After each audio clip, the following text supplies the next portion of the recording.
तमिलनाडु के त्रिची से शारजाह जा रहे एयर इंडिया एक्सप्रेस के विमान में तकनीकी खराबी आ गई। इसके चलते एयरपोर्ट पर विमान को उतारने में काफ़ी ज़्यादा दिक्कत हुई। करीब 2.5 घंटे तक विमान हवा में ही चक्कर लगाता रहा। काफ़ी प्रयासों के बाद विमान की सुरक्षित लैंडिंग हुई। त्रिची एयरपोर्ट के निदेशक गोपाल कृष्णन ने बताया कि हवाई जहाज़ के हाइड्रोलिक सिस्टम में खराबी आई। इसके चलते विमान हवाई अड्डे पर नहीं उतर पा रहा था। सुरक्षा के मद्देनजर हवाई अड्डे पर 20 से ज़्यादा एम्बुलेंस और फायर ब्रिगेड तैनात की गई थी। एयरपोर्ट प्रबंधन के मुताबिक 140 यात्रियों को लेकर एयर इंडिया एक्सप्रेस का विमान AXB 613 त्रिची से शारजाह जा रहा था। एयरपोर्ट से भी उड़ान भरने के बाद विमान के हाइड्रोलिक सिस्टम में खराबी आई। इसके बाद पायलट ने इमरजेंसी घोषित करते हुए एयरपोर्ट प्रबंधन को इसकी सूचना दी। एयरपोर्ट प्रबंधन ने बताया कि विमान को उतरने में समस्या हो रही थी।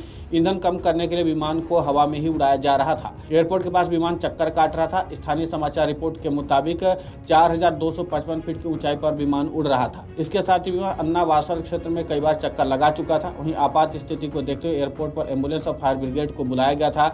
मिली जानकारी के मुताबिक जब विमान हवा में था तो पहिए अंदर नहीं गए, जिससे विमान में संचालन संबंधी समस्याएं पैदा हो गई। इसलिए अधिकारियों ने ईंधन खत्म होने के बाद विमान को उतारने की योजना बनाई। ऐसा कहा जाता है कि ईंधन से भरे विमान की इमरजेंसी लैंडिंग के वक्त दुर्घटना होने की संभावना ज़्यादा रहती है। विमान की इमरजेंसी लैंडिंग की सूचना मिलने के बाद एयरपोर्ट पर कई एम्बुलेंस और फायर ब्रिगेड की गाड़ियों को तैनात किया गया। हालांकि राहत की बात यह रही कि एयरपोर्ट पर विमान की सुरक्षित लैंडिंग हो गई है और सभी यात्रियों को सुरक्षित रखा गया है, यानी किसी भी यात्री को किसी भी प्रकार का नुकसान नहीं पहुंचा है। इसके नाते से स्थानीय एयरपोर्ट प्रबंधन ने भी राहत की सांस ली है। इसी के साथ एयरपोर्ट प्रबंधन अब इस बात की जानकारी इकट्ठा करेगा कि विमान में तकनीकी खराबी आखिर कैसे आई और इसकी जाँच पहले क्यों नहीं की गई थी।